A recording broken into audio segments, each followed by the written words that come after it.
Muy bien, pues vamos a dar inicio. Ya tenemos algunas personas conectadas con nosotros, lo cual es un gran gusto. Ya estás en vivo.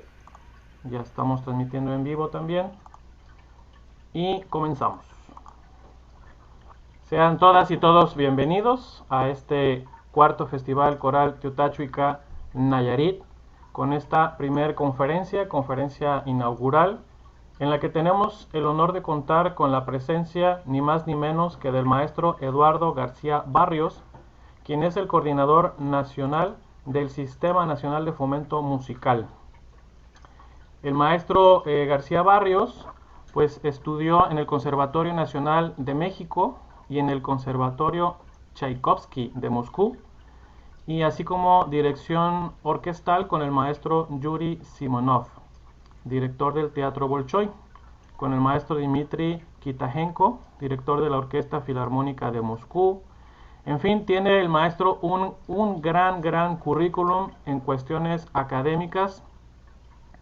Sin embargo, el motivo por el cual está hoy con nosotros inaugurando este cuarto festival, esta edición, es precisamente por la visión que compartimos con el maestro Eduardo, su visión humanista, su visión integradora, su visión de que con los coros, con la música, podemos cambiar al mundo.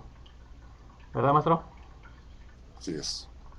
Sí, y bueno, pues por supuesto que también es importante el cargo que actualmente ostenta como coordinador nacional de Sistema Nacional de Fomento Musical, donde pues se albergan programas no solamente orquestales, sino también corales, como los coros en movimiento, voz y movimiento, de lo cual pues también creo que va a ser parte de la charla del día de hoy, esta conferencia. Y sin más preámbulo y muy contento por estar honrados con su presencia, le cedemos la palabra. Bienvenido, maestro Eduardo.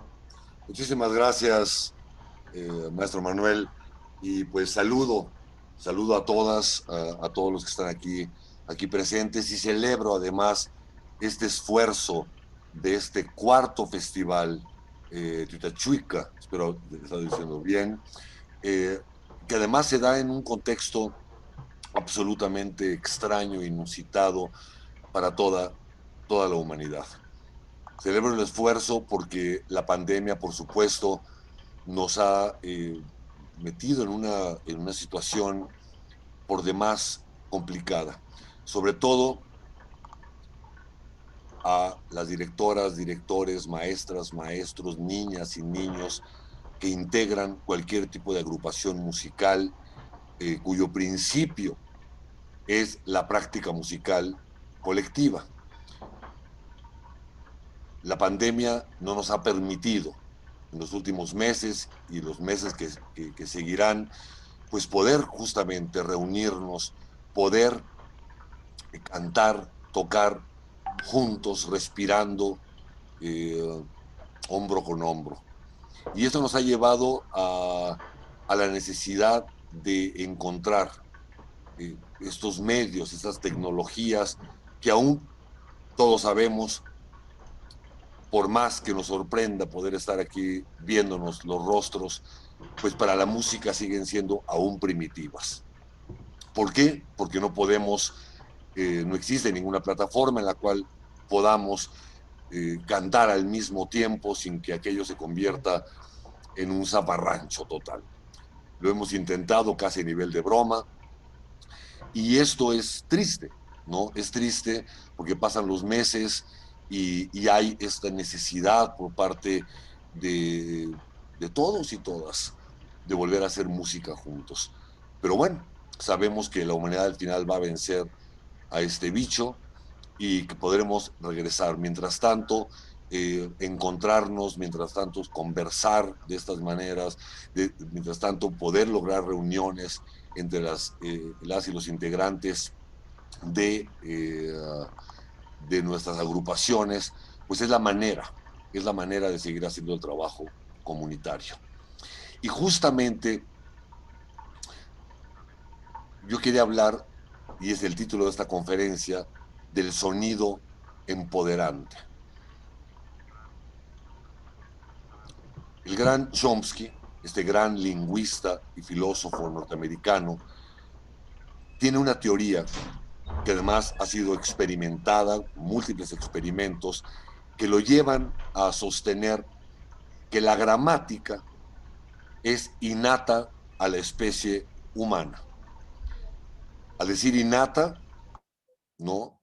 Él aclara que no se ha encontrado todavía desde el punto de vista genético algo que demuestre que la capacidad de construcción de frases en los niños es algo genético, pero sí al menos es innato.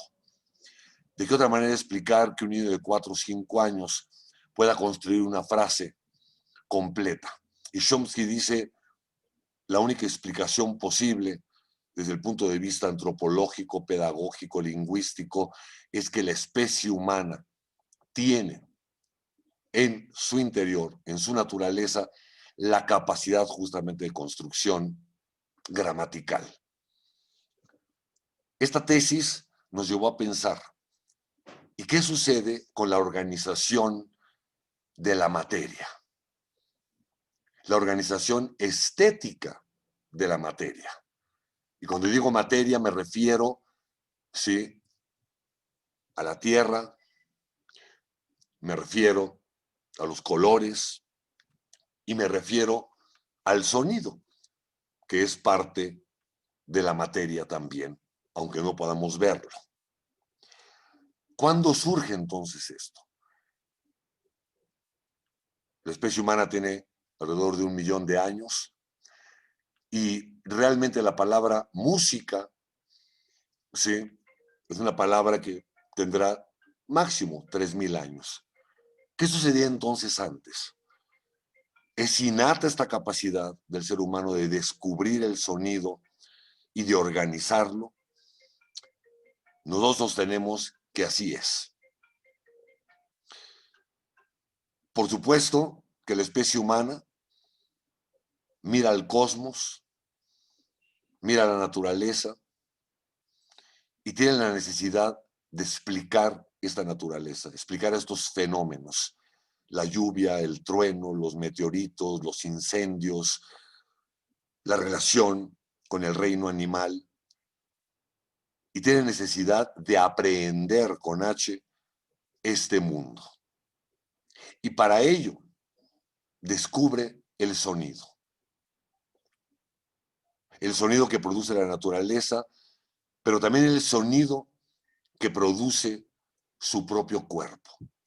Y yo imagino, ¿sí?, hace 10.000, 15.000, 20.000, 300.000 años, que esta especie de pronto toma un palo, un pedazo de leño,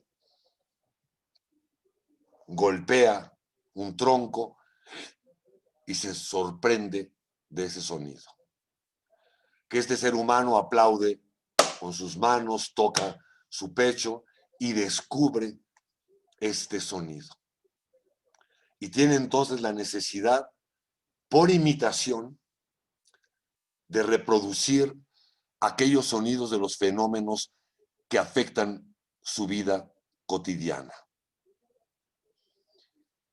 La danza y la música, creemos, surge de una manera paralela. La producción del sonido a partir del propio cuerpo y a partir de la voz es un enorme descubrimiento. Y el ser humano, la especie humana, es capaz de ir organizando para imitar estos sonidos, para ser llamados. Y poco a poco, con esta necesidad de dominar a la naturaleza, de explicar a la naturaleza, va surgiendo las formas de organización del sonido y la organización estética del sonido. Tal vez transcurrieron miles de años antes de que esta expresión fuera realmente organizada y realmente pudiéramos empezar a llamarle música. Y voy a poner un ejemplo que es actual. A 5,000 metros de altura en los Andes peruanos, los grupos indígenas, los aymaras y parte de los quechuas, construyen año con año las quenas, que son desde las quenas pequeñas hasta las grandes quenas que miden 1,5 metros, y los chamanes construyen estas quenas porque los apus, las montañas, les dictan cómo construirlas. Se reúne la comunidad y danzan con sus dedos una danza que los chamanes les han enseñado. Y tocan 50, 60 personas juntos esta música que para nosotros, para nuestro oído, resulta cacofónica, desarticulada y sin un sentido desde la perspectiva que nosotros tenemos de la música. Pero esta danza, insisto, las digitaciones están perfectamente concebidas porque es una danza de un sonido que invoca a las montañas para que las cosechas sean buenas. Un compañero mío, sí, flautista, saxofonista, musicólogo peruano, fue allá a una comunidad, sacó su grabadora y empezaron a tocar. Él se mantenía firme con la grabadora en alto y de pronto uno de los ancianos le dijo: señor Manuel, ya terminamos. Ellos seguían tocando por cortesía, pero le dijeron: ya acabó la pieza, ya acabó la invocación. Él me la mostró, era sorprendentemente intensa, pero el parámetro era completamente distinto. Otro musicólogo francés recorrió los Andes y fue descubriendo justamente estas digitaciones y sus significados. ¿Podemos hablar de música? No en el sentido que nosotros lo entendemos, pero podemos hablar de organización estética del sonido, por supuesto. Y es una tradición que sigue viva hasta nuestros días. Esto nos lleva a esta reflexión justamente. El sonido organizado que empodera a la humanidad. El sonido estéticamente organizado que nos permite invocar, traducir, entrar en contacto con lo más primigenio. Sostenemos entonces que esto es innato a la especie, pero fueron miles de años de evolución hasta que la humanidad pudo entender esto como una expresión a la cual podríamos llamarle entonces arte. Este sonido empoderante hoy en día se puede convertir en una concepción que nos lleva a determinar ciertos procesos metodológicos en lo que es la pedagogía para entonces despertar lo que es innato en las niñas y los niños, ¿sí?, para producir música. Y por supuesto, es un encuentro de coros, ¿sí? Una cosa es hablar y otra cosa es entonar. ¿Cuántos miles de años habrán pasado para que el hombre descubriera, la humanidad descubriera que su voz es un instrumento también para organizar el sonido? ¿Cuántas formas de organización surgieron de esos sonidos en las diferentes culturas? La microtonalidad, la escala pentatónica, para llegar después, en lo que fue el mundo occidental, a las escalas diatónicas o las escalas cromáticas. Todas estas formas de organización están demostradas además desde la perspectiva matemática. Son orden, sin embargo son diferentes, y ninguna de estas posibilidades tonales, modales o de cualquier otra forma de organización del sonido es superior a la otra. Pongo también un ejemplo de la cultura peruana. Todos hemos oído hablar de Nazca, las famosísimas líneas de Nazca. En esa zona, la cultura Nazca, que es una cultura pre-incaica, ¿sí? Les recuerdo que la cultura incaica duró a lo sumo 300 años. Que revolucionó a todos los Andes, esa es otra cuestión. Pero anteriormente, desde 5.000 años antes, 4.000, 3.000, había culturas poderosas. En algunas excavaciones encontraron lo que se conoce como las quenas de cerámica o antaras. Son unas flautas de pan hechas de cerámica. Entonces hicieron mediciones y encontraron que en ocasiones 7, en ocasiones 6 notas, había desafinaciones desde el punto de vista de nuestra cultura occidental. Es decir, no se respetaban las comas entre los tonos y los semitonos. Y dijeron, seguramente es una antara que no fue correctamente construida porque no escuchamos la escala pentatónica clásica de lo que puede ser la música andina contemporánea. Pero siguieron excavando y encontraron muchísimas antaras y todas estaban afinadas exactamente de la misma forma. Y ahí cambió completamente la concepción.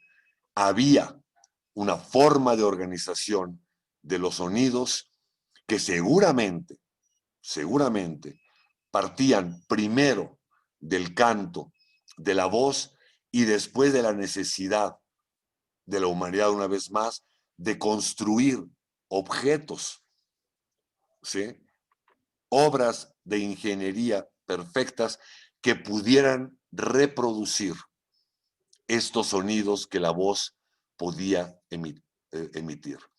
Por eso, a todos los alumnos, alumnas, niñas, niños, jóvenes que tocan un instrumento, una de las frases fundamentales de cualquier maestro es hacer cantar al instrumento, acercarse a la naturalidad de la emisión del sonido a través de la voz.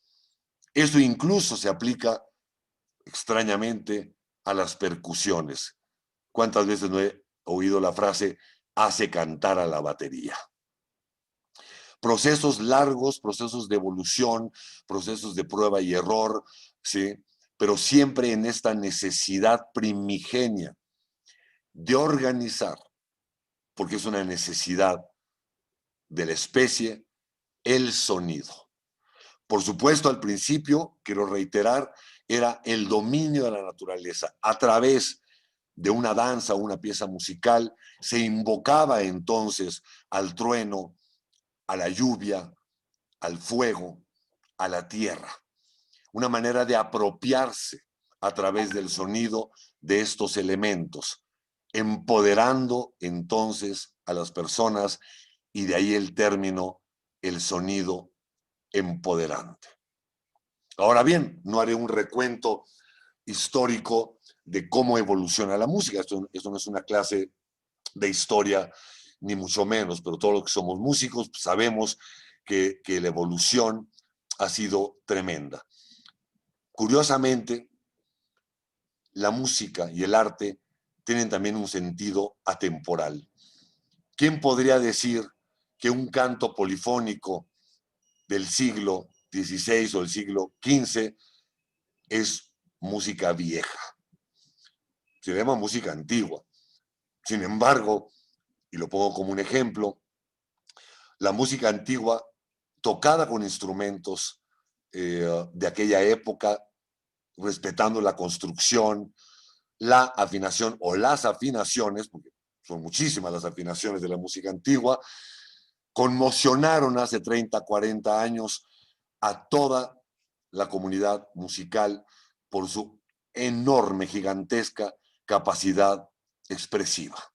Basta oír las grabaciones del gran maestro Harnoncourt de las cantatas de Bach, ¿no? Y dudo que alguien pueda negar, ¿no?, la frescura y la enorme capacidad expresiva de este tipo de expresiones, que incluso le han enseñado a aquellos que no se dedican a la música de los siglos XVII, XVI, XV y para atrás, nos han enseñado formas de interpretación para tocar a los autores contemporáneos.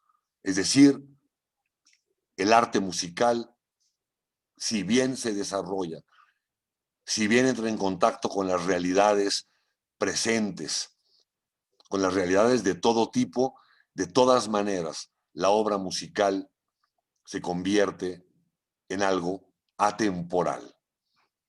Los temas son múltiples, las formas de organización son múltiples, y organización musical me refiero. Los lenguajes han cambiado, han evolucionado. En un momento se consideró a la tonalidad como anacrónica, ¿sí? Se buscaron nuevos derroteros en términos del manejo y la organización del sonido. Los descubrimientos fueron fantásticos.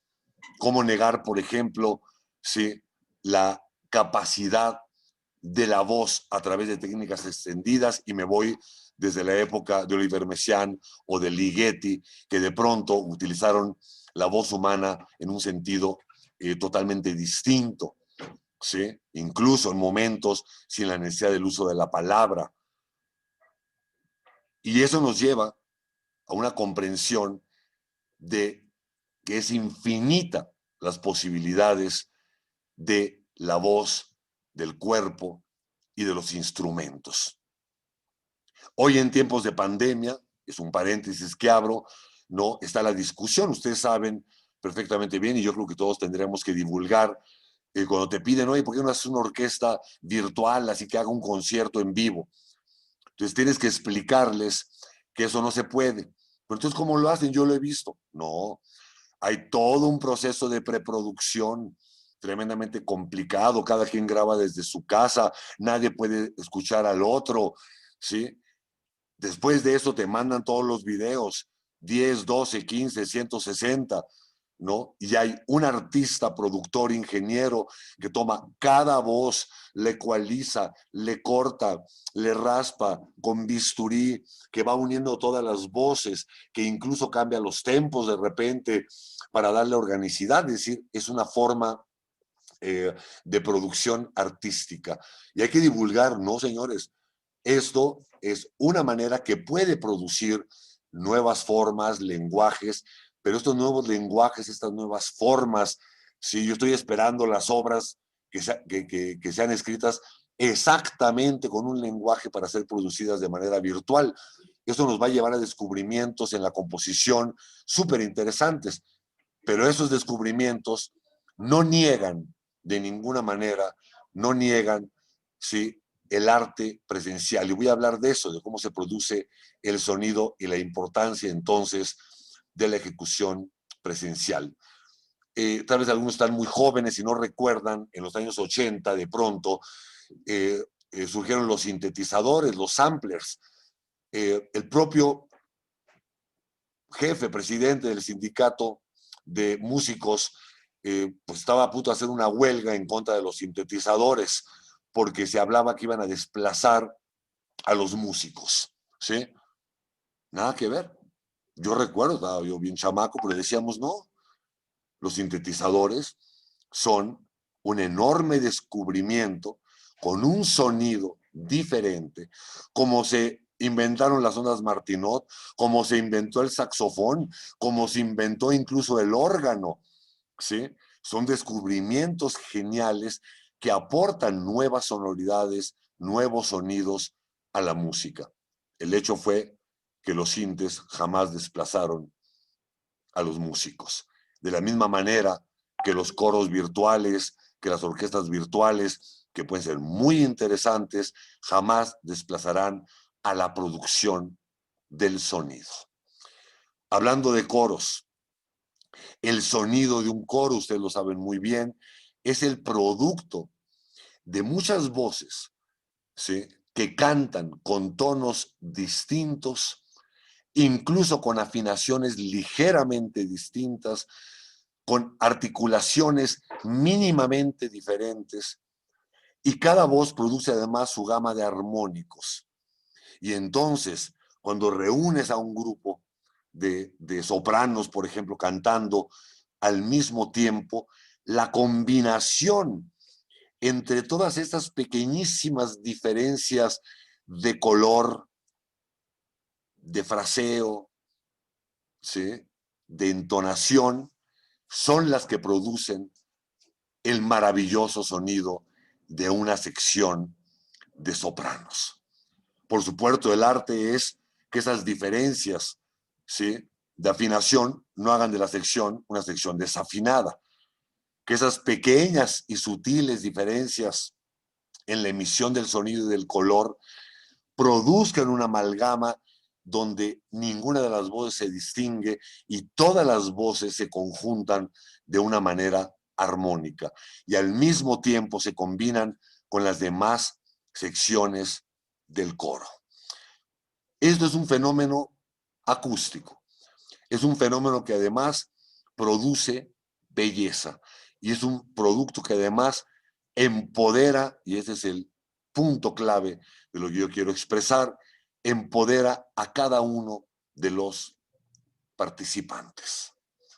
Y voy a este tema justamente. ¿Cuál es la verdadera emoción a la hora de cantar? De cantar de manera colectiva.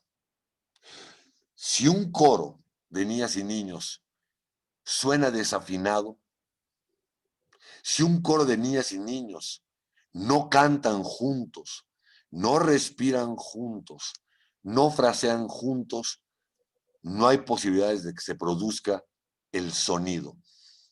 Ese sonido que es el que causa la verdadera emoción de la ejecución musical.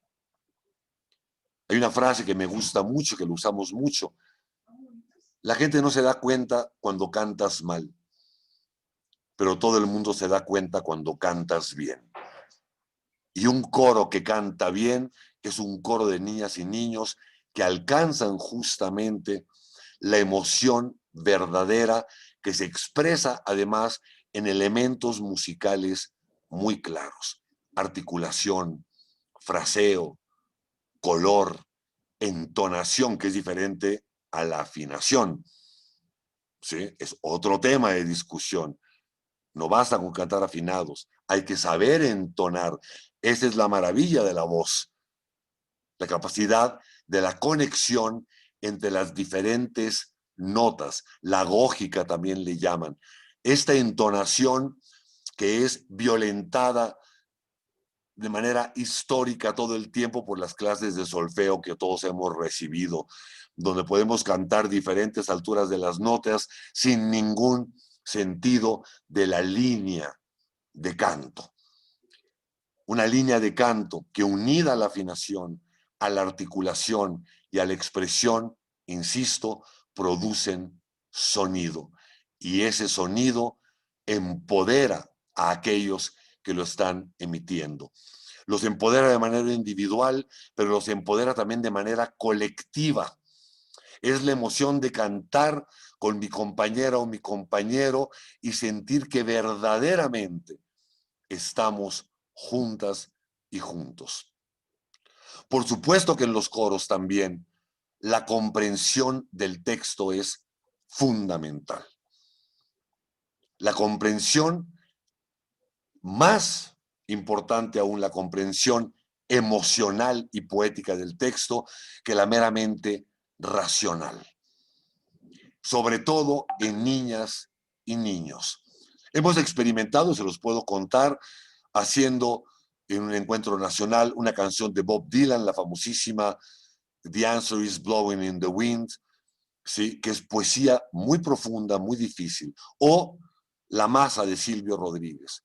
Por supuesto que algunas niñas y niños podían no comprender el significado de cada una de las frases o las palabras, pero la emoción poética la comprendieron todos y de ahí que se surgiera una interpretación muy poderosa y muy emocionante para ellas y ellos. Era decir la letra, decirla entonando, decirla afinando, decirla articulando, y el otro elemento del cual estoy totalmente convencido y del que hablaré más tarde, que es el movimiento corporal. Así, poco sintetizando, es la especie descubre su cuerpo como instrumento de reproducción o de producción de sonido. Descubre su voz, ¿sí? Y la colocación de una voz que produce lo que miles de años después se llamó melodía. Experimenta a través de cientos de años la organización de este sonido. Y es misterioso porque organiza de esa manera, porque en la India hay microtonalidad, en Europa no existe la microtonalidad, ¿sí? Es misterioso saber cómo en Europa en el siglo XI Leonín Perotín empiezan a escribir a dos voces, a producir ese sonido, por lo menos en lo que era la música, voy a llamarle eclesiástica. Seguramente en la música secular, en la música popular, habrán descubierto la armonía antes que la iglesia lo permitiera. Pero es increíble, imagínense una mente que de pronto descubre que no solo se puede cantar en una voz, sino en dos voces. Y el cerebro empieza a escuchar esto y produce emoción y empezamos entonces a construir el canto a dos voces, primero de una manera muy sencilla, luego se descubre el fobardón, ¿sí? O lo que era el pedal, y después se va descubriendo cómo las voces se pueden combinar. Historias fascinantes del manejo de la voz y en cada cultura su propia organización. Para mí es realmente un milagro y la única manera de explicarlo en que esto es parte inherente a nosotros. Pero ¿qué sucede también? ¿Sí? En lo que es la música culta, voy a llamarle música culta de concierto o eclesiástica, de pronto también hay, ¿sí?, un protocolo. Podrían imaginarse en la Catedral de Notre Dame en el siglo XV a un coro bailando al mismo tiempo que hacía una misa. Por supuesto que iba a estar prohibido.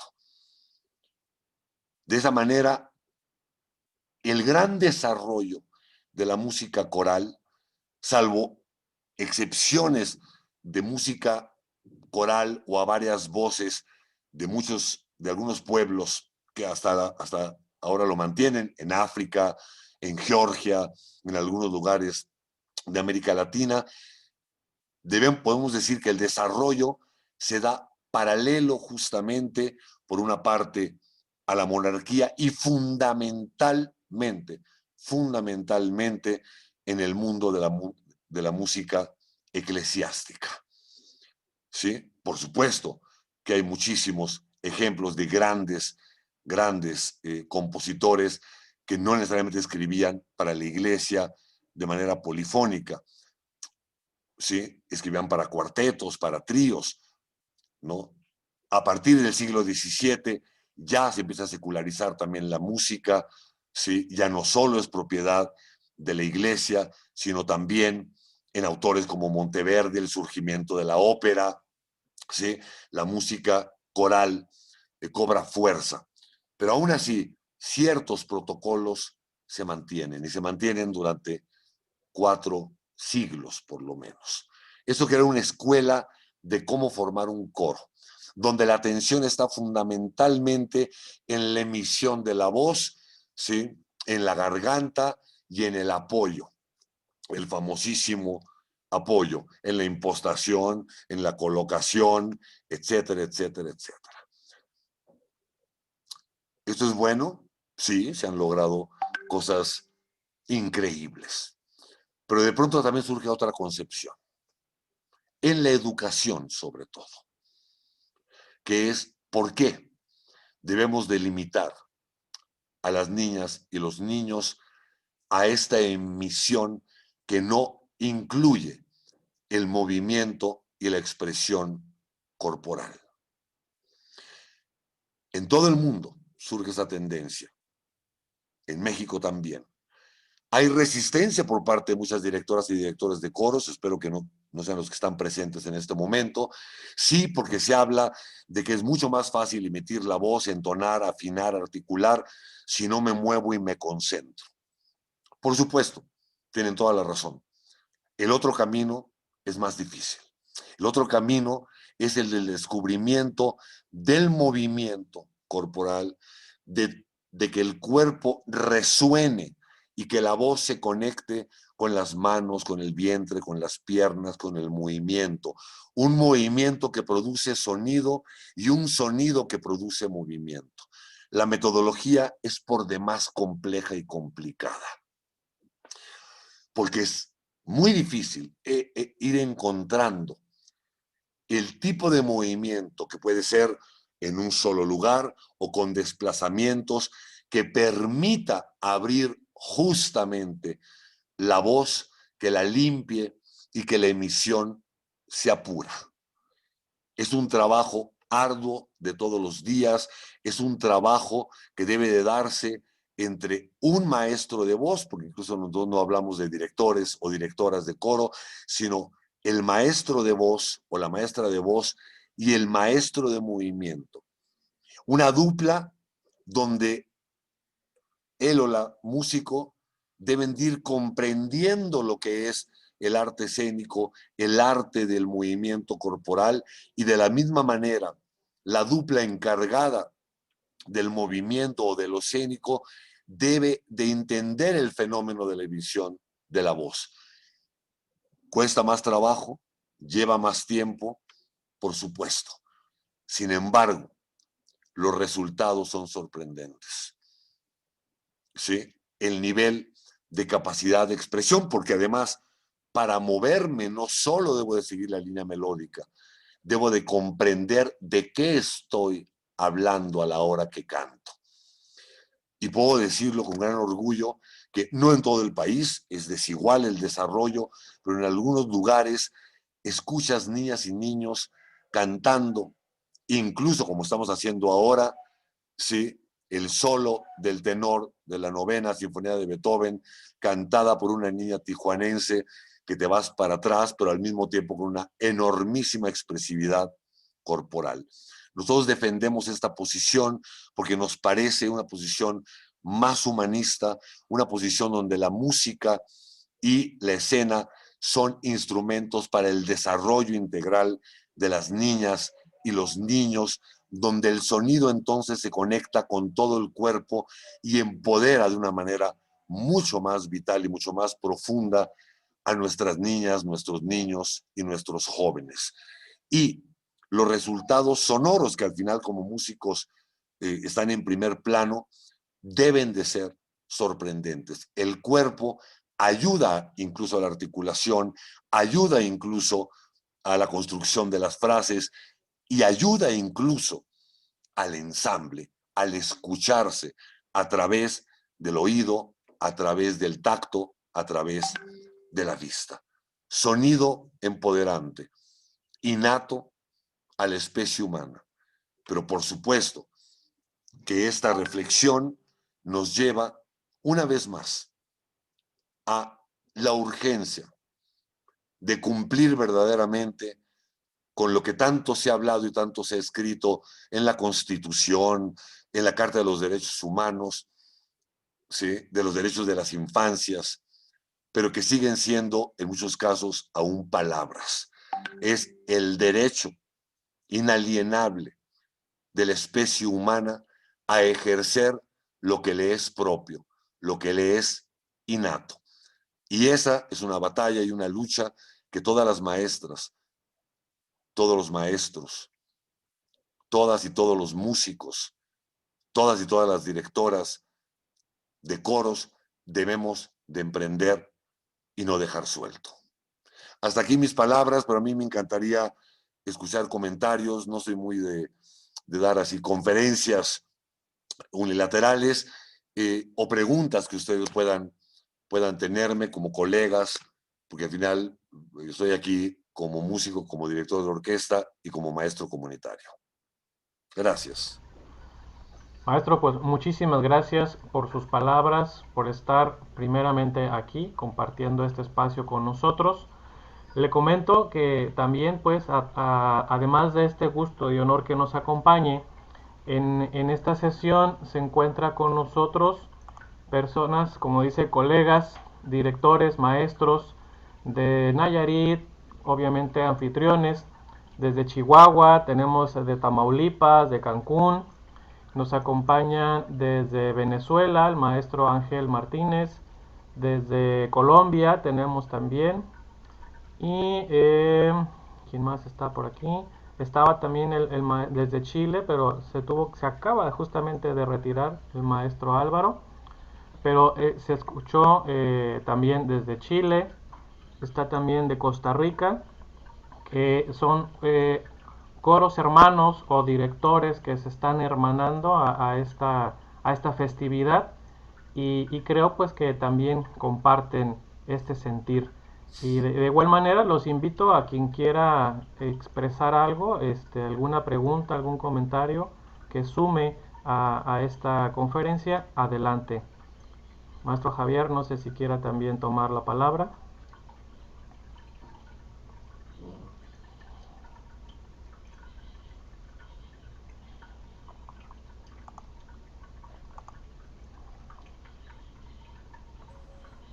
Todos están muy tímidos. Me presento, Beatriz Hernández, de Colombia, desde Bogotá. Agradecerle al maestro Eduardo, de verdad, la conferencia muy buena, muy educativa, que seguramente vamos todos a poner en práctica con nuestros coros. Solo eso, y gracias también al maestro Manuel por la invitación. Gracias, maestra Beatriz. Gracias, maestra Beatriz. Fíjense que quiero comentarles, porque luego surge una pregunta. A ver, pero si el coro está en movimiento, ¿cómo lo dirijo? ¿Cuál es la técnica de dirección, de gestualidad para un director de coros en movimiento? Una gran pregunta. A veces vemos a una maestra, un maestro que está dirigiendo, pero los coros se voltean, ven para atrás y dicen, bueno, ¿y qué está haciendo si nadie lo ve? ¿Sí? Eh, y una frase nada más. El proceso de preparación de un coro en movimiento pasa por muchas etapas. Yo hablaba de esta comunicación muy estrecha y capacitación que se dan el maestro de voz o la maestra de voz con la maestra o maestro de movimiento. ¿Sí? Es un ping-pong permanente. La planificación de los ensayos se da también en este sentido, ¿no? Por supuesto que pasas por la articulación de la palabra primero claramente, y la articulación de la palabra primero dicha de manera poética, narrativa, después empiezas a incluirle, ¿no?, la rítmica de la canción, pero eso lo hace el maestro de voz, pero el maestro de movimiento al mismo tiempo va conceptualizando a través de ejercicios. Las niñas y los niños pueden hacer cuadros, pueden hacer frases, pueden hacer historias a partir de eso. Poco a poco construyes, luego vas haciendo ejercicios de entonación sin la palabra, porque a veces la palabra no ayuda para escuchar y para conectar lo que es el oído interno, el oído externo con las cuerdas vocales. Entonces trabajas elementos de entonación justamente, la cuarta, la segunda, ¿sí? Incluso a veces lo hacemos nosotros sin rítmica, simplemente estos intervalos de entonación, y poco a poco vas construyendo la parte musical. Paralelamente al análisis conceptual, al análisis poético, vas descubriendo movimientos. Y solo entonces, cuando tienes estos materiales, construyes lo que podríamos llamarle el montaje escénico. Entonces, claro que hay una técnica, ¿sí?, que ustedes conocen y dominan, de dirección de coros, que es diferente a la dirección de orquesta, ¿sí? Porque los directores de coros sabemos que no marcamos el compás, no es necesario, ¿no? En la preparación lo que marcas son las frases, son las entradas, ¿sí? Pero mi sueño, y no todos de repente se atreven por pudor a hacerlo, es que el maestro o la maestra de voz, la directora ya musical, se integra a la puesta en escena. Dirige desde dentro de la puesta en escena, acompaña. Cuando lo hemos logrado, es una visión hermosísima, ¿sí? Porque las niñas y los niños están cantando, se están moviendo, y tienes este personaje, como lo hacía el gran director, si no me equivoco, el gran director de teatro Barba, que se metía en la escena y los dirigía a la hora que hacía su representación. Es un fenómeno escénico muy interesante, ¿no? Entonces yo os invito a la reflexión de las directoras y directores, de decir, a ver, ¿cómo yo les puedo pedir que se muevan los niños si yo no lo hago? Si yo no me entreno en este sentido. La gran mayoría de las veces que no lo quieren hacer es por pudor. Y yo les digo, ¿eres o no eres artista? ¿Sí? O sea, un artista que es pudoroso, pues ¿para qué te subes al escenario? ¿No? El pudor va para afuera. Entonces, es una invitación a entrenarse también, a utilizar la técnica de la dirección para la preparación, pero luego ser parte de este movimiento. No quiero negar con ello, ojo, no quiero negar con ello que también un coro haciendo un coral de Bach o haciendo una misa, ¿sí? O haciendo una canción popular puede simplemente estar estático, ¿no? Aparentemente estático, porque ya una niña y un niño que reconoce su cuerpo jamás lo va a dejar quieto, ¿sí? Pero tú, la percepción será que están simplemente cantando, pero habrá una vibración muy fuerte. No niego esa experiencia musical y escénica, quiero ser muy claro, pero la combinación, no hay cosa más hermosa que un espectáculo, ¿sí? De un coro en movimiento y de repente una canción, nadie se mueve y es como un respiro, como un descanso. Recuerdo cuando hicimos justamente este espectáculo que se llamaba, bueno, hablaba de la justicia, hablaba de la igualdad de género y hablaba de la naturaleza, ¿sí? Y había mucho movimiento.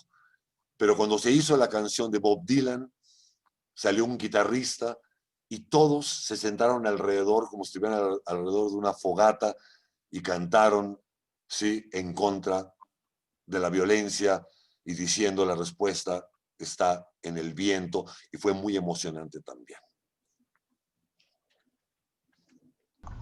Gracias, maestro, gracias. Maestro Javier. Sí, gracias. No tenía conectado mi micrófono. Felicitarlos por todo este buen esfuerzo que se está haciendo y agradecer la presencia del maestro Eduardo y estos comentarios tan interesantes. Y coincidir, efectivamente, a mí me ha tocado la experiencia de ir evolucionando en este antiguo concepto del coro estático. Mi coro tiene 25 años, empezó en el 85, el coro de los servicios de educación pública del estado de Nayarit, y desde hace aproximadamente unos 7, 8 o 10 años empezamos a incorporar el movimiento, y creo que viene a beneficiar efectivamente tanto en el espectáculo, pero también en la expresión, ¿sabes? En la expresión del niño, que con un movimiento y con una expresión vocal logra una mejor interpretación de lo que está diciendo, de lo que está proponiendo en texto o en música o en ambos. Entonces, sí, efectivamente creo que ha venido a mejorar este concepto, aunque también efectivamente habrá obras como los corales de Bach, que difícilmente se les puede poner algún movimiento, pero la frescura del movimiento en un coro creo que sí ha hecho que los mismos participantes se enganchen más, se emocionen más, el público disfrute más. Y qué bueno, porque en este evolucionar, pues nos ha tocado participar en las dos etapas y poder equiparar los beneficios de una cosa y otra, ¿no? Yo coincido en que todo lo que vaya surgiendo en estas novedades que la vida nos va dando, como este año tan extraño, tenemos que irlas aprovechando para ir no dejando atrás lo que podemos con nuestra experiencia aportar, ¿no? No sé este año qué nos va a deparar, como decía el maestro Barrios, quizás se van a empezar a escribir obras específicamente para este asunto de lo virtual. Bien, habrá que estarlas esperando o habrá que escribirlas, pero esperemos que pronto pase esto. La verdad es que ya urge empezar a hacer coros presenciales, ¿no? Y agradecido de estar aquí. Felicidades a todos los que están participando. Gracias, maestro. Gracias, maestro. Fíjese que les voy a contar algo. Con el ensamble escénico vocal de Fomento Musical, que ya es un coro de jóvenes, pero adultos, ¿sí? Que estudian en diferentes instituciones, ya el canto profesional, la ópera, etcétera. Se hizo un trabajo con dos grandes artistas. Por un lado, Horacio Franco, el gran flautista mexicano, que dirigió a la Orquesta Escuela Carlos Chávez, y el maestro Hernán del Riego, que hizo un trabajo escénico muy poderoso con la Pasión según San Juan de Bach. ¿Sí? Uno pensaría imposible, ¿no? El dramatismo de la Pasión según San Juan de Bach, lo intrínsecamente escénico de esta obra permitió una puesta en escena con elementos, no voy a hablar de danza como tal, o una especie de teatro del cuerpo muy poderoso. Yo creo que cualquier música la puedes hacer, un coral de Bach también, ¿no? El problema es cómo lo puedes integrar, ¿sí? Veo que aquí hay la maestra Elena, que es de origen eslavo, no sé, maestra, si usted que está aquí con nosotros, sea rusa o sea ucraniana, pero yo les puedo hablar de los coros infantiles en Rusia. Es una de las cosas más prodigiosas que existen, ¿no? En términos de entonación, de afinación, son realmente sorprendentes y se agradece mucho esto, ¿no? Pero yo creo que también las niñas y niños rusos, donde tienen una tradición al mismo tiempo teatral absolutamente sorprendente, o sea, el teatro ruso es poderosísimo, y sí me gustaría algún día, antes de que yo me muera, ver a un coro de niñas y niños rusos, ¿sí? Moviéndose también y haciendo también escena, ¿sí? Lo planteo de esa manera porque yo vengo de una tradición también de la escuela rusa, y les quiero contar algo en términos de la preparación de los directores y directoras, ya hablando un poquito en sustancia, menos antropología e historia, ¿sí? Más en sustancia. En el Conservatorio Tchaikovsky, el coro del Conservatorio Tchaikovsky está formado por directoras y directores de coro. O sea, estudian canto y están obligados a cantar en el coro.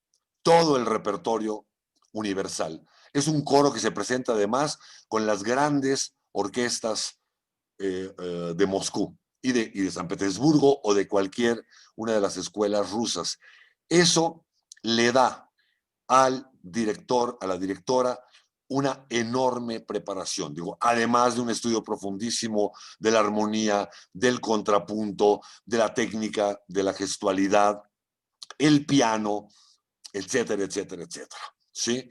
Pero la práctica coral de las directoras y directores de coro es fundamental, ¿sí? Para poder comprender lo que es el sonido. Y estas mismas directoras y directores dirigen a estos coros, ¿sí? Es decir, el grupo de estudiantes, que es muy grande, porque es una gran escuela, ¿sí? Se convierte en el instrumento de práctica de cada una de ellas. Y eso es maravilloso. Yo sé que en México estamos a años luz todavía de eso, pero soñar no cuesta y deberíamos ir pensando en cómo justamente crear este tipo de instrumentos formadas por directoras y directores que sirvan para un desarrollo mucho más profundo de lo que es la dirección coral de nuestro país. Aquí estoy para servirles. Sí, y haciendo también una referencia a cómo varios de nosotros fuimos formados, maestro, en este centro de estudios corales, precisamente del Sistema Nacional de Fomento Musical, que era de alguna manera también ese sistema, quienes íbamos a estudiar dirección coral, pues éramos el coro.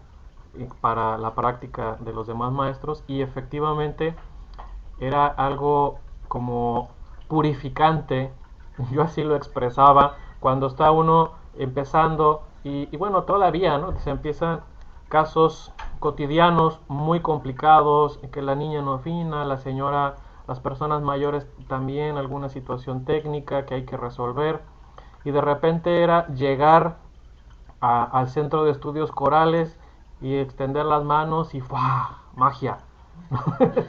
Era algo muy riquísimo donde podía uno trabajar a otros niveles, donde podía uno ya como con lupa poder analizar temas técnicos de la música, y eso de alguna manera claro que fortalecía nuestro crecimiento, ¿verdad? Si alguien más que quiera participar, veo que por ahí está el maestro Ángel, desde Venezuela. No sé si quiera hacer alguna intervención. La maestra Beverlyn desde Costa Rica. Sí, maestro Ángel, adelante. Bien, muy buena tarde, Manuel, maestro Eduardo y todos los maestros presentes. Gracias por esta interesantísima e importante disertación. Ha hecho un recorrido histórico maravilloso y también ha incorporado los nuevos elementos, la euritmia y el movimiento corporal, la corporalidad para las agrupaciones vocales.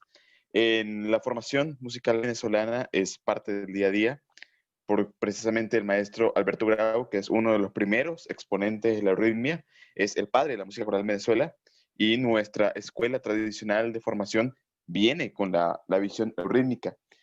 Quizás agregar que no solamente en el resultado sonoro es bien importante el trabajo eurítmico, así no vayamos a presentar movimiento corporal en algunas obras, como bien el maestro Eduardo acaba de exponer el ejemplo, todas las obras pueden adaptarse a la puesta en escena, pues después de todo es una visión transdisciplinaria o interdisciplinaria donde reunimos muchas artes dentro de la música coral.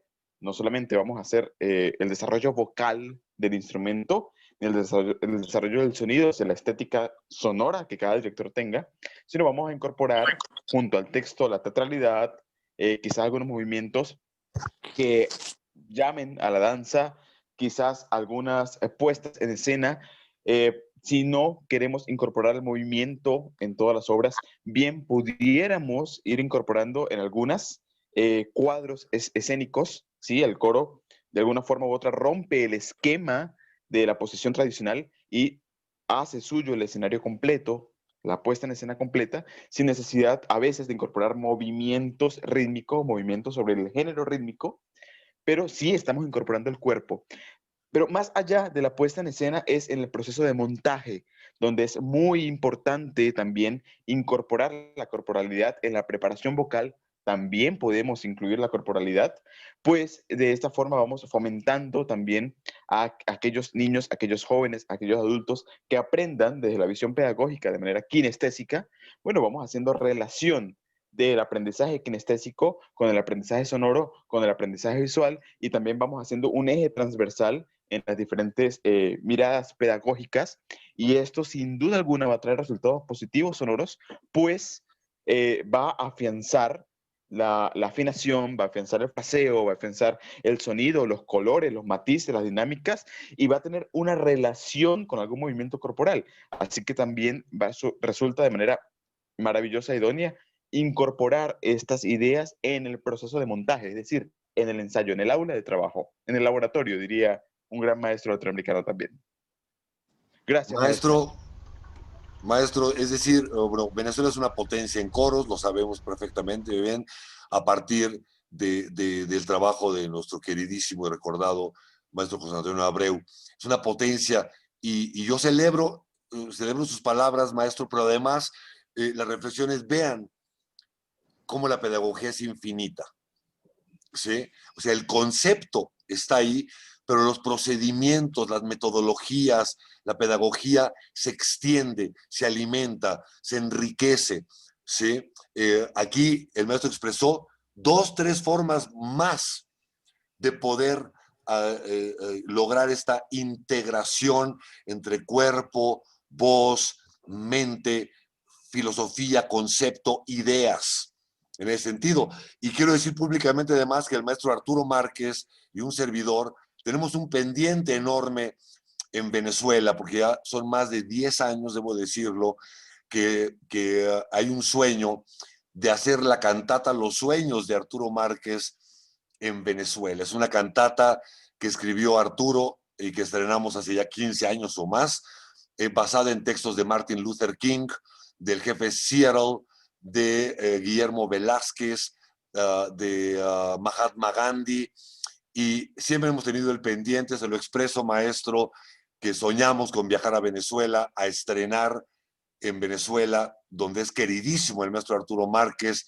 esta obra coral que es prodigiosa, pero que no hemos podido todavía estrenarla en Venezuela, así que seguimos con ese pendiente, esperemos que Arturo y yo, antes de morirnos, podamos estar con ustedes haciendo esta obra para las niñas y los niños. Mil gracias, maestros. Vean las ideas que pueden surgir y las posibilidades infinitas de la transversalidad, de la multidisciplina, interdisciplina y de las herramientas modernas verdaderamente. No son tan modernas porque ya si pensamos en los juglares, por ejemplo, si pensamos en los músicos populares del siglo XIII, siglo XIV, si pensamos en los coros griegos simplemente, ¿no? Que eran coros escénicos que seguramente cantaban, como no sabemos cómo era la música, ahora simplemente hablan, pero hablan rítmicamente. Son tradiciones que se perdieron y que ahora en todo el mundo se están recuperando. La música es la música, el fraseo es el fraseo, la entonación es la entonación, van transformándose las interpretaciones, se va enriqueciendo además el repertorio, una cosa muy importante. Hay una tendencia, quiero sí decirlo, que a veces pensamos que para que las niñas y los niños se diviertan y aprendan, el repertorio debe de ser más hacia lo popular o tradicional. Todos hemos caído en esta tendencia, pero hay una reflexión. Tenemos que regresar también a la música, a la gran música eclesiástica. Tenemos que regresar también a las grandes obras sinfónicas, a las obras polifónicas de los diferentes tiempos. En fin, lo que se le quiere llamar como música de concierto o música clásica.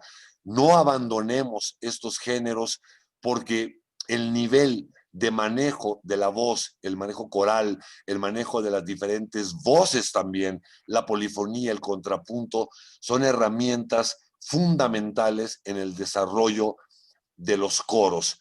Debe haber un balance, debemos enriquecernos con las canciones que nos dan identidad, pero también hagamos de los grandes maestros europeos parte de nuestra propia identidad. Esto es muy importante y sí quiero señalar que en Venezuela, y no es un piropo así gratuito, en Venezuela existe ese balance. Lo mismo te cantan un joropo, lo mismo te cantan un son, pero lo mismo te cantan una cantata de Bach, ¿no? Y las niñas y los niños ya no distinguen una cosa de otra. Todo es música, todo se puede escenificar, el movimiento sirve para cualquier obra. Son ejemplo y creo que nosotros debemos reflexionar al respecto de nuestra formación como directores y directoras de música, de nuestro conocimiento de la voz, nuestro conocimiento escénico, ¿sí? Profundizar en todos los repertorios, ¿no? Y hacer que nuestras niñas, niños y jóvenes lo disfruten por igual y se empoderen con ese sonido por igual.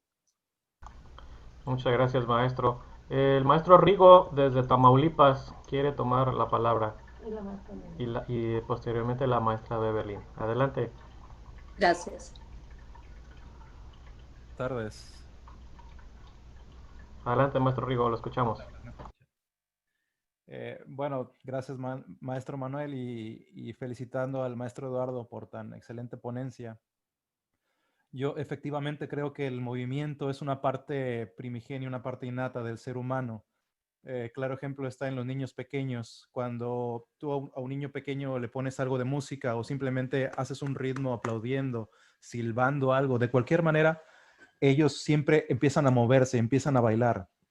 Y cuando son pequeños, pues cuando todavía no empiezan a hablar, pues obviamente ni siquiera comprenden el concepto de música o el concepto de la danza y ellos simplemente se mueven por instinto, por algo innato que traemos, ¿no? Y Y efectivamente eso lo vamos suprimiendo a lo largo del tiempo, sobre todo en la enseñanza musical o en la enseñanza del canto, como dice el maestro, porque es mejor estar en una postura con la espalda erguida y de una manera para que el aire funcione, para que el diafragma trabaje, para que la emisión del sonido sea posible de una manera correcta. Y hemos ido suprimiendo esta parte del movimiento.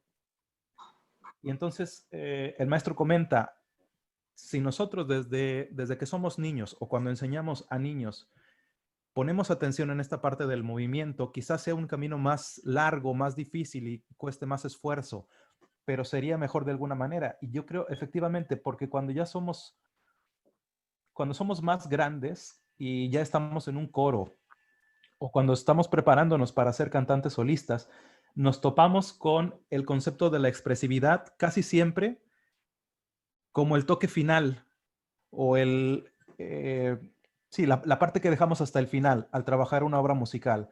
Es decir, en un coro siempre empiezas a trabajar la afinación, el ritmo, la dicción, muchas cosas de la partitura. Y al final, cuando todo eso parece que ya está como lo quieres, empiezas a trabajar la expresividad.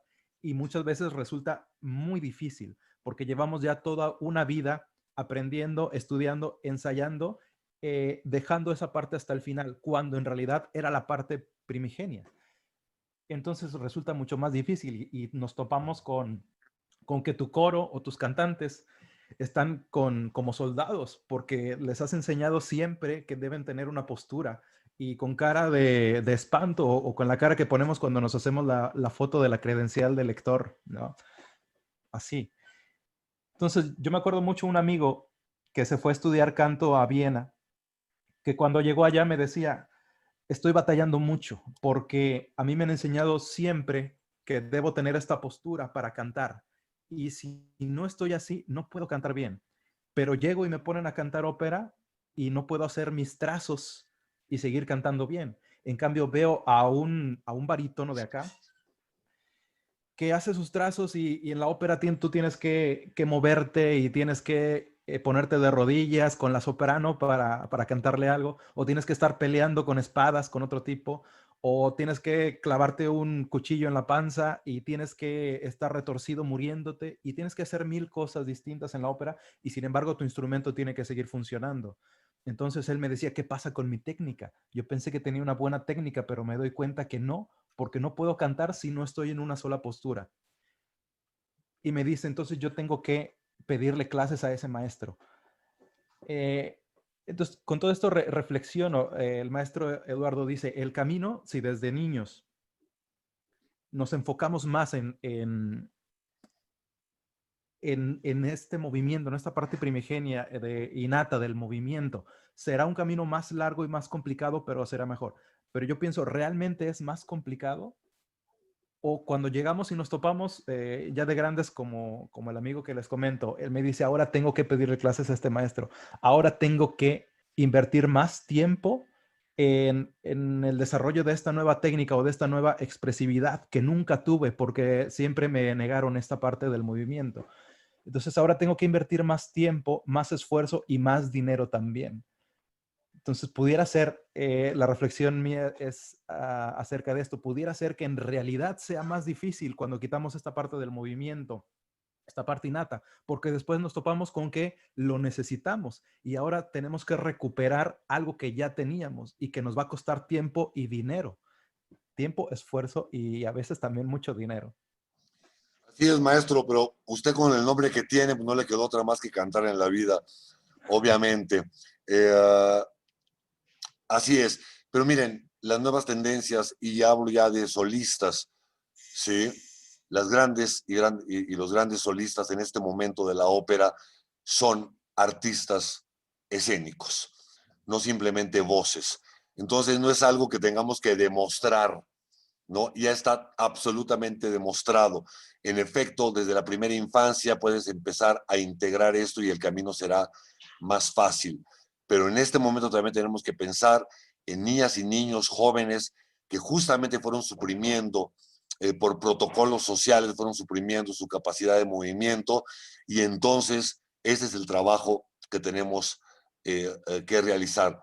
Cuidado, nada más, cuidado con no irse hacia la tendencia de lo escénico en términos de la escenografía, los vestuarios, cierto movimiento que va a ser aplaudido por las mamás y los papás, diciendo qué lindo se ves vestido así y qué lindo que bailaste y te moviste, pero suena horrible. Eso también es un gran peligro, ¿sí? Porque lo hemos visto. Hemos visto que a veces la tendencia es hacer el espectáculo, ¿no? Saben, como estos festivales interminables de Día de las Madres, ¿no? Donde pasan así todos los grupos y a las 4 horas ya no puedes más, pero nunca sonó la música, ¿sí? Todo eran brinquitos y las abejitas y los conejitos. Entonces, nuestro trabajo como músicos es verdaderamente ir creando esta relación entre la emisión de la voz, ¿sí? El movimiento. La euritmia es una de las herramientas poderosísimas que pueden utilizar, el método Kodali, etcétera, etcétera, etcétera. Y el repertorio también. La reflexión sobre el repertorio es fundamental. Nunca darle a una niña y un niño canciones que piensas, ¿sí?, que le pueden lastimar la voz. Ahí es donde está el balance. En Tijuana, les cuento, un coro maravilloso que se llamaba el Coro Arcoíris. El primer espectáculo que se hizo fue con música de Cricri, que es extremadamente difícil de cantar. Fue plan con maña, ¿sí? Trabajamos mucho sobre la emisión de la palabra, ¿no? Hicimos facilitaciones en la línea melódica, ¿no?, para evitar grandes saltos, ¿no? Y se escenificó. Y eso, como primer ejercicio de un coro comunitario, fue importantísimo porque despertó un enorme interés y una enorme emoción entre las niñas y los niños. Usamos a Cricri. El siguiente espectáculo bajamos de nivel en términos vocales, ¿no? Pero ya se había despertado la chispa. No estoy diciendo que esto tenga que ser el camino único. Estoy diciendo que hay que cuidar justamente, ¿no? Pero la música siempre tiene que ser interesante y siempre tiene que ser poética. Mi punto de vista es rehuir las canciones tontas, ¿sí? Rehuir las canciones que decimos que son infantiles y que no le aportan prácticamente nada a las niñas y los niños desde la perspectiva rítmica, de entonación y de conceptualización. Hay muchísimo repertorio maravilloso para iniciar el canto, para los niveles ir subiendo poco a poco, pero ese es también su trabajo pedagógico, ¿sí? Es una reflexión simplemente porque el repertorio al final de cuentas es la herramienta más poderosa de desarrollo y al mismo tiempo es el fin en sí mismo, ¿sí? Es una herramienta de desarrollo, pero también es el fin. Es la música, ¿no? Y la música tiene que ser buena en todos los casos. Eso es muy, muy importante, ¿no? Por ahí algún coro dijeron, vamos a ponerles Bésame Mucho. Y les dije, ok, ¿y cómo se las vas a explicar? Bueno, es que es una canción de amor, no es una canción de amor, es una canción de sexo, ¿sí? Lo cual no la hace peor. Es maravillosa. Pero a ver, explícale a un niño de 12 años cómo está la onda. No, pues sí, tiene usted toda la razón, usted se las vamos a quitar. Ya no les hablo que un coro que por suerte no era de Fomento Musical, les puso Despacito, ¿sí? O sea, Despacito para los niños, pues porque estaba muy de moda. No, o sea, ese es también un elemento fundamental, ¿no? Si yo tomo una música sacra, por ejemplo, y explicar que eso no tiene que ver nada con la religión que yo profese, con mucho respeto, porque hay algunas iglesias, qué sé yo, una iglesia cristiana que prohíbe cantar música que pudiera cantarse en la iglesia católica. Hay que respetarlo simplemente, pero hay que también ir induciendo a que la música sacra es música que va más allá de lo que yo crea o no crea. Tiene una belleza intrínseca, una belleza poderosa, ¿sí? Y puede representar la palabra incluso sobre fuerzas poderosas que puedan dominar el cosmos. Eso cada quien lo va escogiendo, ¿sí? Pero el repertorio es fundamental y el análisis del repertorio es fundamental. Las directoras y directores, maestras y maestros de voz deben de conocer a profundidad todos los elementos musicales, vocales, técnicos, históricos del repertorio que estén manejando, sin importar si es un coro de niñas y niños pequeños o si es un gran coro profesional. Esa es nuestra misión también como músicos, y con todo el respeto a la música también y todo el respeto a la pedagogía. Así es, muchas gracias. Maestra Beverly, ahora sí, usted sigue.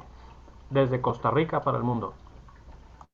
Así es, buenas tardes y muchas gracias, maestro Manuel Villanueva, por todo el trabajo, el esfuerzo y los espacios. Maestro Eduardo García, gracias por la inspiración, y tengo un especial interés porque todo este asunto del movimiento incorporado al canto coral, y que no necesariamente es un trabajo escénico, ¿verdad? Sino algo que viene de la música, es algo que en mi país todavía no lo estamos trabajando como una parte intrínseca. Algunos coros han incursionado, pero como le digo, de manera más escénica, ¿verdad? Algo montado. Y entonces, muy rápidamente, maestro García, yo quisiera, con todo respeto y consideración, hacerle una invitación abierta para que en algún momento, ya que aquí el maestro Villanueva me ha permitido conocerle, para que pudiéramos tener una conversación, un taller, repetir estos mismos conceptos a otros coristas costarricenses y directores costarricenses. Obviamente, sea por vía virtual o más adelante presencial, que viniera al país, pero quiero agradecerle la inspiración y la concientización que nos ha dejado hoy, y pues con todo respeto espero que me acepte la invitación. Gracias. Maestra, será un placer. Yo tengo dos grandes amigos, tuve muchos amigos costarricenses en Moscú y soy un gran amigo y me honro de ser del maestro Eddie Mora, con el cual tenemos una gran comunicación, y el maestro Ramiro, que lleva toda la cuestión de las orquestas juveniles, claro, y que es parte de Iberorquestas. De eso, con Eddie tenemos buenos amigos todos, sí. Así es. Con Eddie Mora pues tenemos proyectos, y con todo gusto, maestro. Claro. Maestro Manuel, claro, yo lamentablemente debo de despedirme porque, y les cuento qué es lo que voy a hacer ahorita. Tenemos un taller con maestros comunitarios de una cosa que se llama el multinivel. Estamos trabajando sobre el Huapango de Moncayo y la Sexta Sinfonía de Beethoven, que implica un nivel alto de ejecución, pero nuestras orquestas tienen diferentes niveles. Traten de traducirlo esto a los coros, ¿sí? Diferentes niveles de desarrollo técnico musical. Entonces, es un taller de cómo orquestar en multinivel una pieza compleja como puede ser Beethoven o Moncayo, permitiendo que todas las niñas, niños y jóvenes, sin importar el nivel que tengan, puedan participar en la experiencia colectiva. Esto, y con eso me despido, esto es aplicable a los coros. A veces decimos, no, es que es un niño nuevo, una niña nueva, híjole, todavía no puede cantar esto, entonces la llevamos a otro cuarto, ¿sí? Y aislamos, y tenemos el coro A, el coro B, el coro C, el coro D. Cuando se pueden hacer facilitaciones de una parte vocal, pero una facilitación que sigue teniendo un sentido musical y artístico, con menos notas, con menos altos, ¿sí?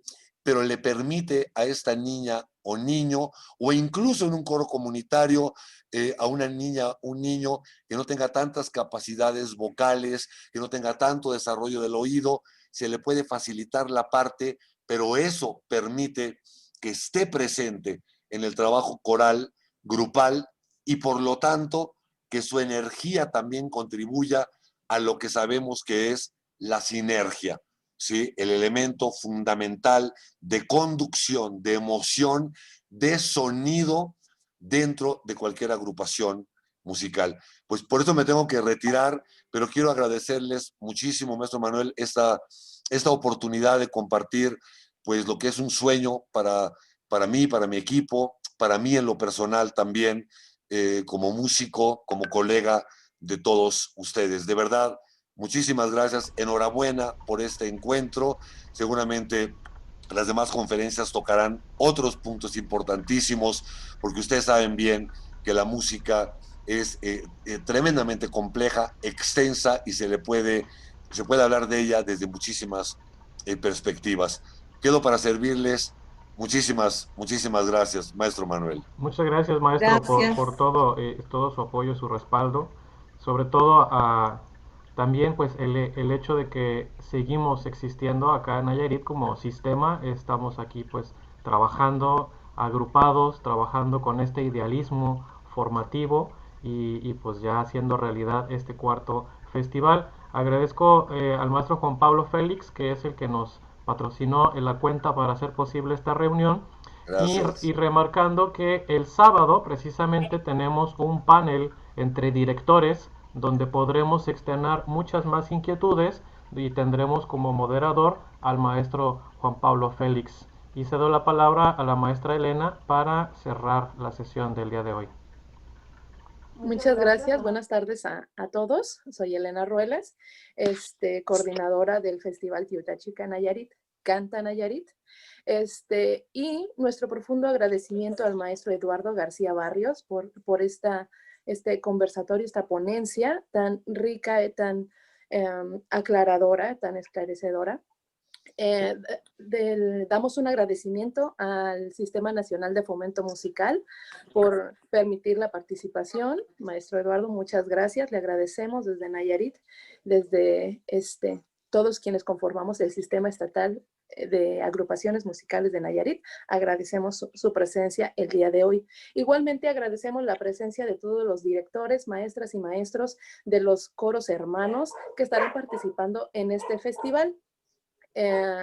Desde Colombia, Chile, Argentina, Costa Rica, Venezuela, donde nos estarán compartiendo gran repertorio popular y regional, que agradecemos profundamente su presencia aquí y su participación en este festival. Agradecemos también a todos los maestros de los coros nacionales, al maestro Edgar González Salzman, al maestro Juan Pablo, al maestro Reséndez, y tantos maestros que ahorita no están presentes, pero agradecemos a todos ellos su participación. También les invitamos a seguir las programaciones que estaremos compartiendo por la tarde. Van a ser 2 bloques musicales donde estarán las participaciones de estos coros. A las 4 de la tarde y a las 6 de la tarde, hora del Pacífico. Son 5 de la tarde, hora de México, y 7 de la tarde de la noche, hora de México. Y hay unos flyers con la información respectiva a cada país para que no se lo pierdan. Van a estar aquí en Facebook y después los vamos a tener también en YouTube para que los puedan compartir. Agradecemos a todos su presencia el día de hoy. Maestro Eduardo, repito y reitero mi agradecimiento más profundo. Muchas gracias. Gracias a todos y muy buenas tardes. Gracias a todos. Buenas tardes. Buenas tardes y gracias. Hasta luego, muchas gracias. Gracias. Buen día. Y sigamos firmes, por favor. O sea, la pandemia. Sigamos Claro, firmes. maestro. Gracias. Hasta luego. Gracias.